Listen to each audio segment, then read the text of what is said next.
नमस्कार, आप सभी दर्शकों का हार्दिक स्वागत है हमारे विशेष कार्यक्रम कृषि दर्शन में, जो समर्पित है हमारे किसान भाइयों और बहनों की समृद्धि, विकास और आधुनिक खेती की ओर बढ़ते हर कदम को।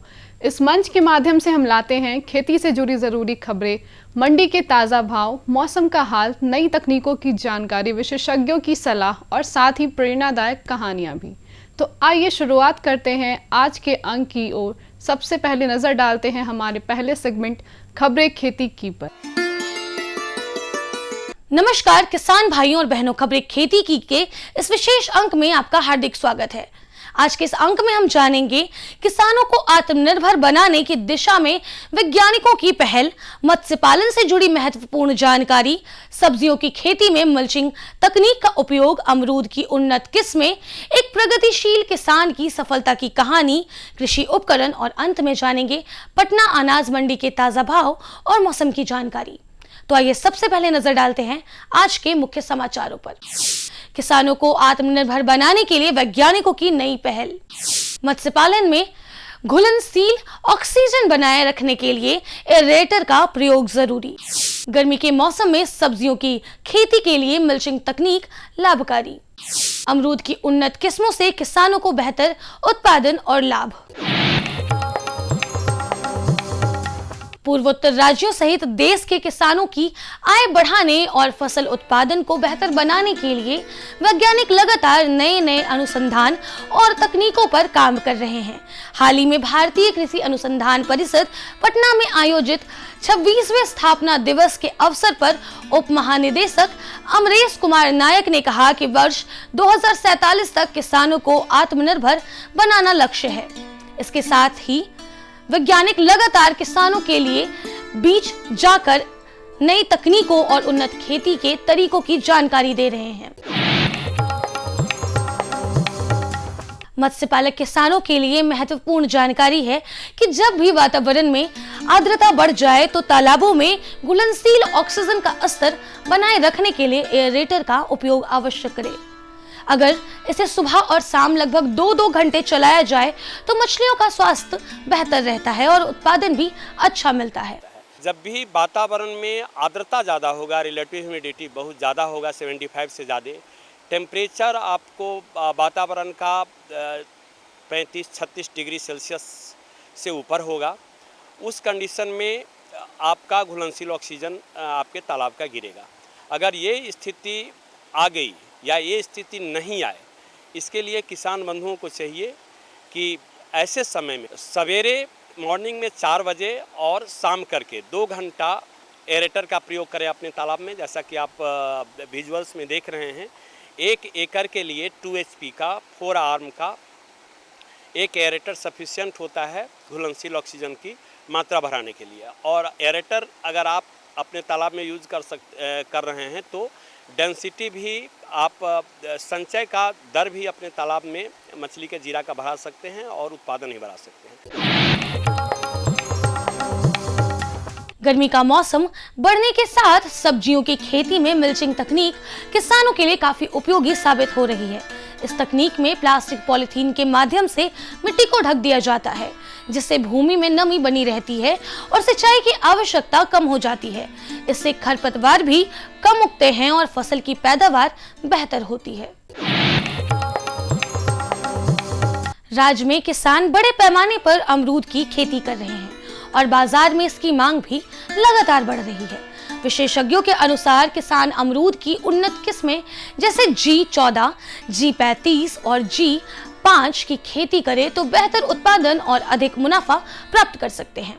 हमारे यहाँ अमरूद की 3 वैरायटी जो रखी हुई है, एक G14 और G5 और G35। G14 में सीड कम है और गूदा ज़्यादा है, तो ये अगर किसान भाई इसका प्लांट लेकर के और ग्रो करेंगे तो इसमें बढ़िया क्वालिटी का अमरूद वो प्राप्त कर सकते हैं, जिससे कि मार्केट में जाकर के उनको अच्छा प्राइस मिलेगा। सफलता की इस कड़ी में जुड़ रहे हैं ग्राम फरीदपुर जिला वैशाली के प्रगतिशील किसान नवीन कुमार। इन्होंने 1.5 से 2 कट्ठा जमीन में परवल की खेती कर लागत से अधिक मुनाफा कमाया है। उनका कहना है कि अच्छी गुणवत्ता के कारण बाजार में उनकी उपज की मांग अधिक है और इसकी पैदावार अभी से नवंबर तक मिलती रहती है। फसल के अच्छे उत्पादन के लिए बीज उपचार बहुत जरूरी होता है। बीज उपचार यंत्र के माध्यम से बीज और दवा का मिश्रण सही तरीके से किया जा सकता है, जिससे बीज सुरक्षित रहता है और फसल में रोग लगने की संभावना कम हो जाती है। अब चलते हैं पटना अनाज मंडी, जहां जानते हैं गेहूं और चावल के ताजा बाजार भाव। लोकल गेहूं 4,000 रुपए प्रति क्विंटल, सरबती गेहूं 4,500 रुपए प्रति क्विंटल, एमपी गेहूं 4,300 रुपए प्रति क्विंटल, उसना चावल 7,000 रुपए प्रति क्विंटल, सोनम चावल 7,500 रुपए प्रति क्विंटल, सुपर चावल 8,000 रुपए प्रति क्विंटल और अरबा सुपर बासमती चावल 11,000 रुपए प्रति क्विंटल। किसान भाइयों, गर्मी के मौसम में सब्जियों और बागवानी फसलों की सिंचाई समय समय पर करते रहें। साथ ही बीज उपचार और उन्नत तकनीकों को अपनाकर फसल की पैदावार और गुणवत्ता दोनों को बेहतर बनाया जा सकता है। मौसम विभाग के अनुसार आज बिहार, खासकर पटना और आसपास के क्षेत्रों में मौसम सामान्य से गर्म रहने की संभावना है। दिन में तेज धूप के कारण तापमान बढ़ सकता है, जबकि सुबह और शाम का मौसम अपेक्षाकृत सुहावना रहेगा। अधिकतम तापमान लगभग 35 से 37 डिग्री सेल्सियस और न्यूनतम तापमान 22 से 24 डिग्री सेल्सियस के आसपास रहने का अनुमान है। हवा की गति लगभग 10 से 15 किलोमीटर प्रति घंटा रह सकती है और आसमान अधिकतर साफ रहने की संभावना है।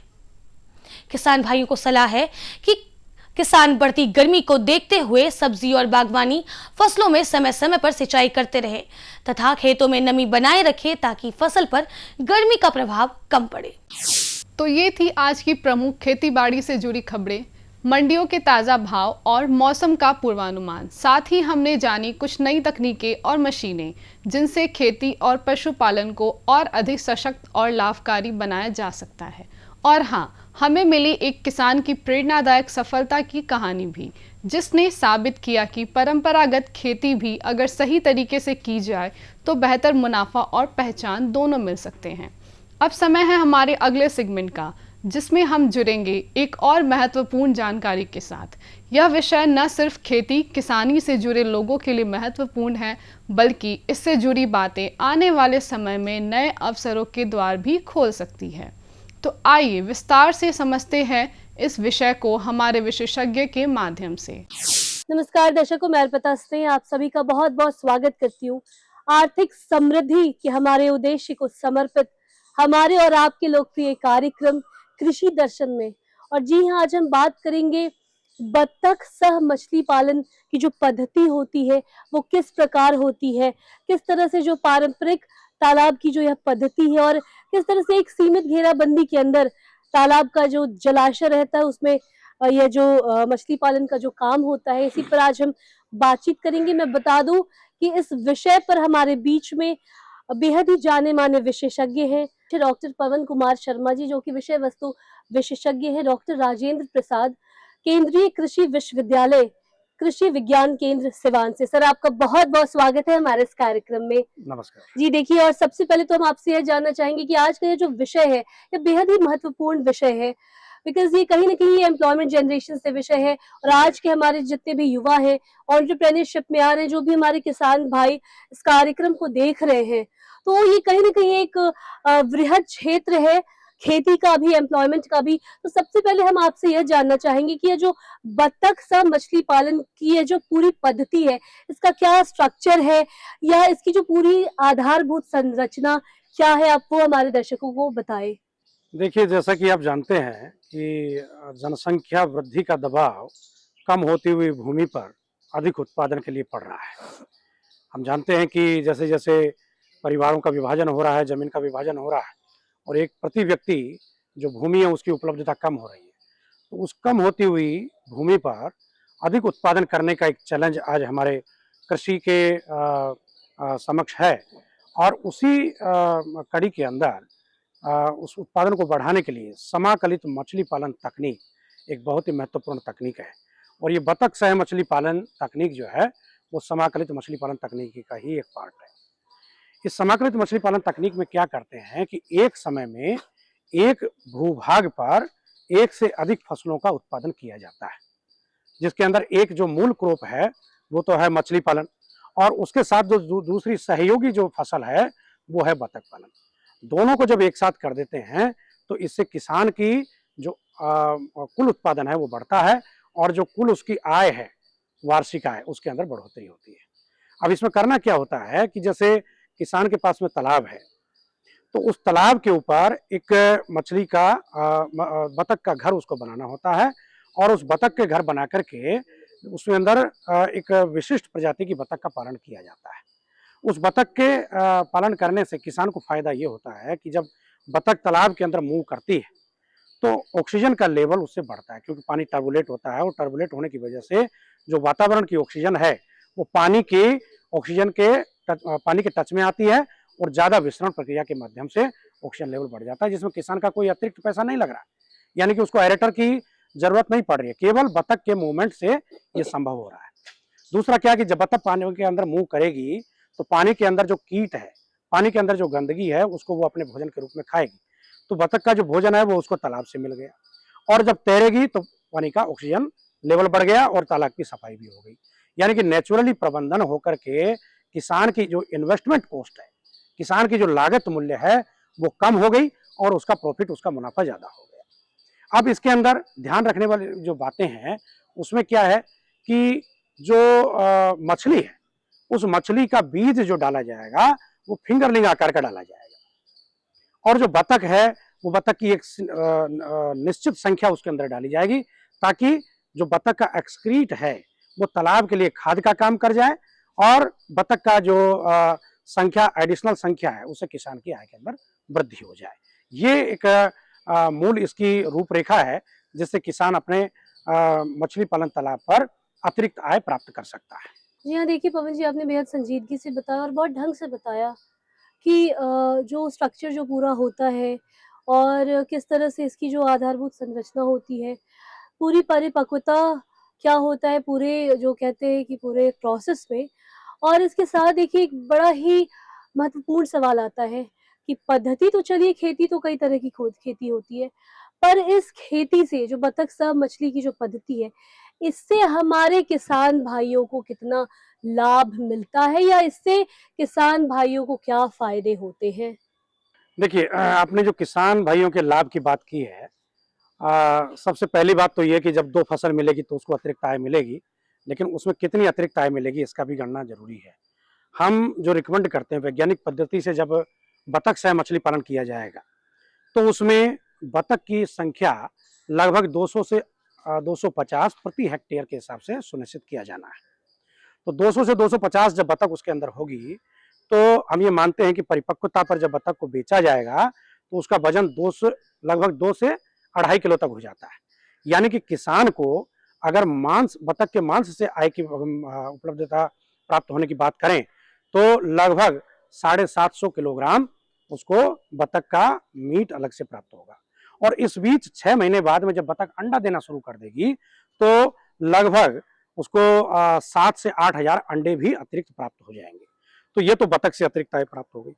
मछली की जब हम बात करेंगे तो मछली तालाब में बेसिकली क्या होता है कि मछली का जो तालाब है आयताकार बनाया जाता है, और उस आयताकार तालाब में प्री स्टॉकिंग मैनेजमेंट जब हम बात करते हैं तो प्री स्टॉकिंग मैनेजमेंट में हमको खाद की जरूरत पड़ती है, और वो खाद या तो ऑर्गेनिक होता है या इनऑर्गेनिक होता है।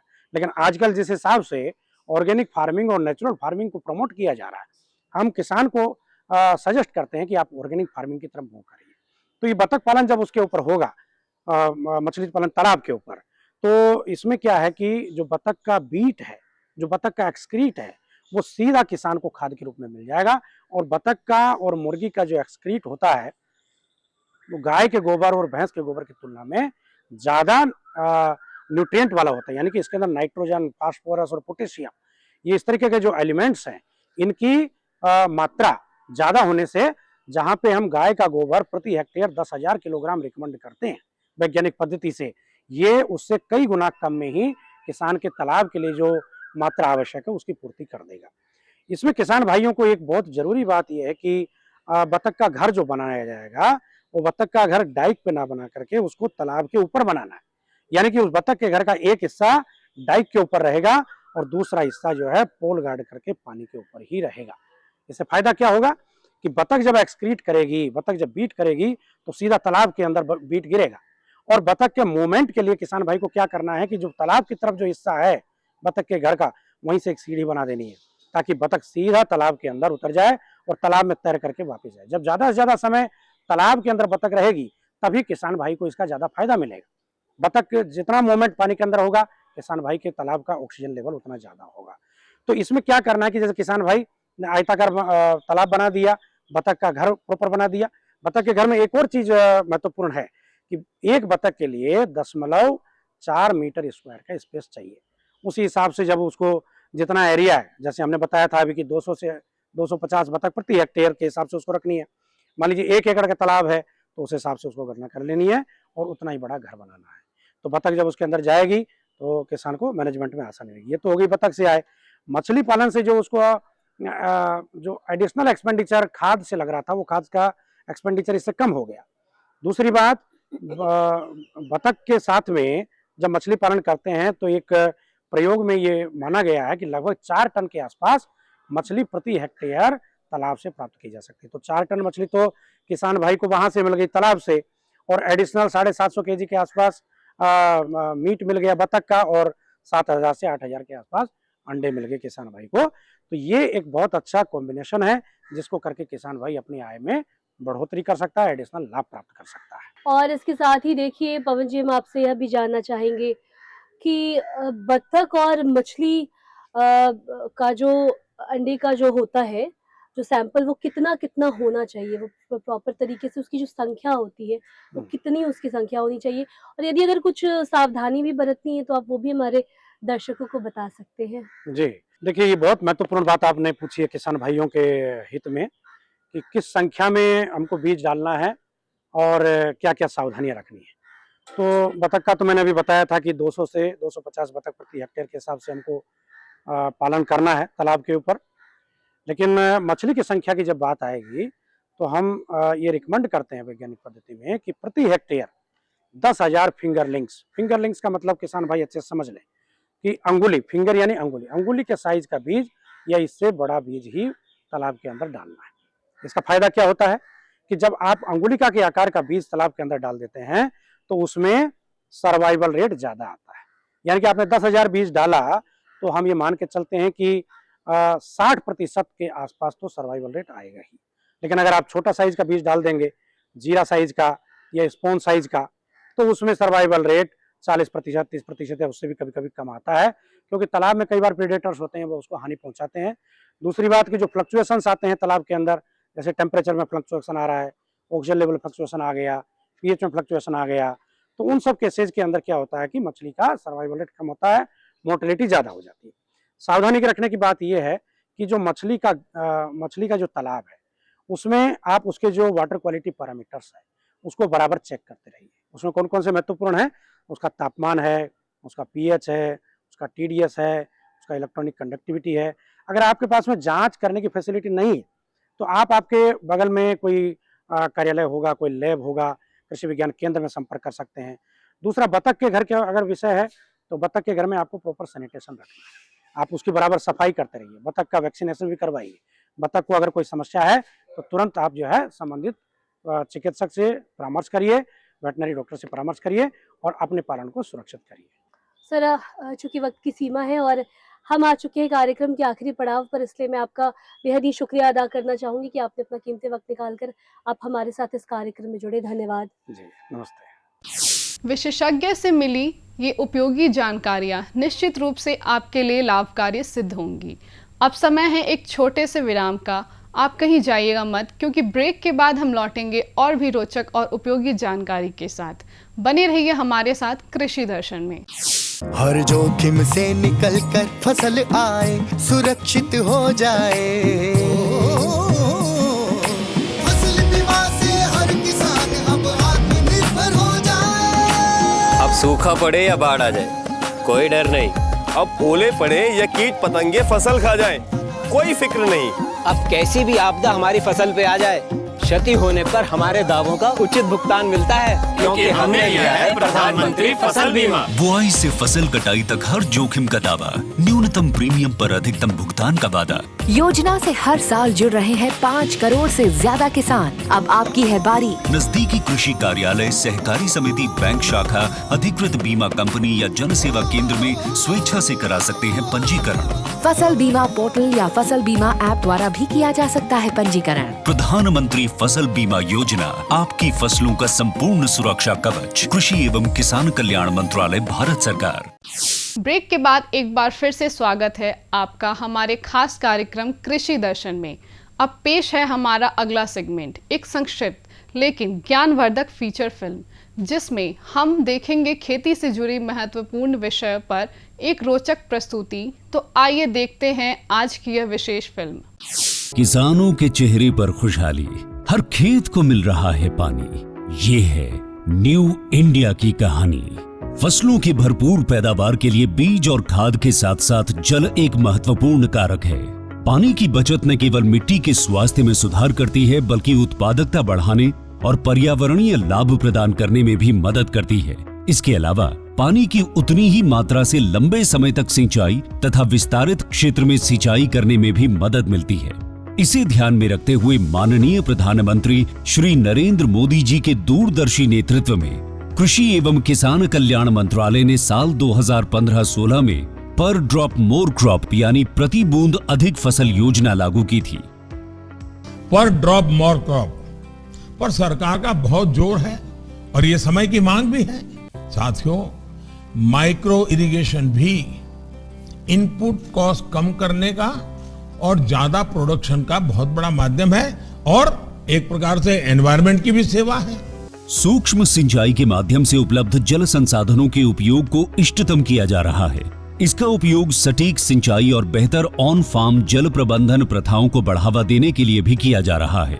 सूक्ष्म सिंचाई का ये तरीका भंडारित जल के संरक्षण और प्रबंधन में भी मददगार है। सूक्ष्म सिंचाई को 2 तरीकों से अपनाया जाता है।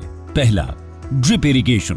इस तकनीक में पानी को पौधों की जड़ों पर बूंद बूंद करके पहुंचाया जाता है।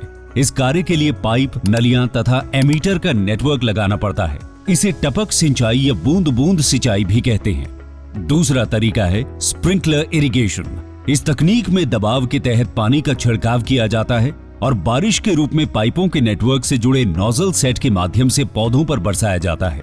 योजना के मूल्यांकन से पता चला है कि माइक्रो इरिगेशन से जल उपयोग दक्षता में लगभग 30 से 70% तक सुधार हुआ है।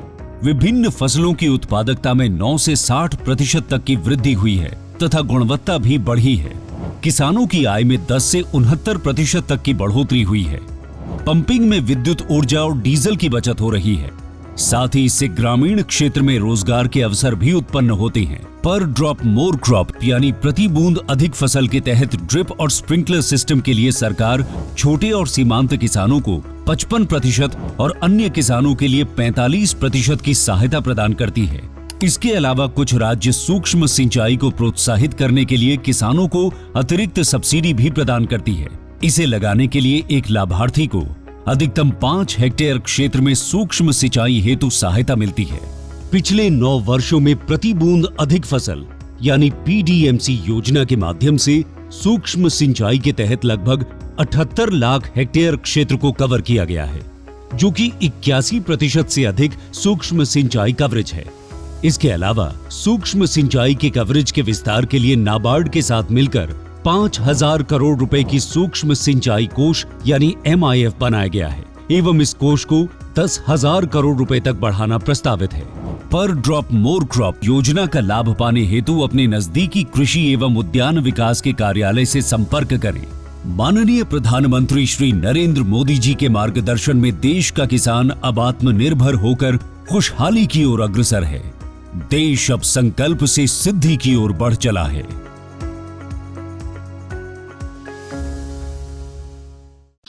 तो दर्शकों, यही था कृषि दर्शन का आज का अंक, जहां हमने जानी खेती से जुड़ी अहम खबरें, मिले विशेषज्ञ की सलाह, देखी आधुनिक तकनीक और उपकरणों की जानकारी और सुनी एक प्रेरणादायक सफलता की कहानी।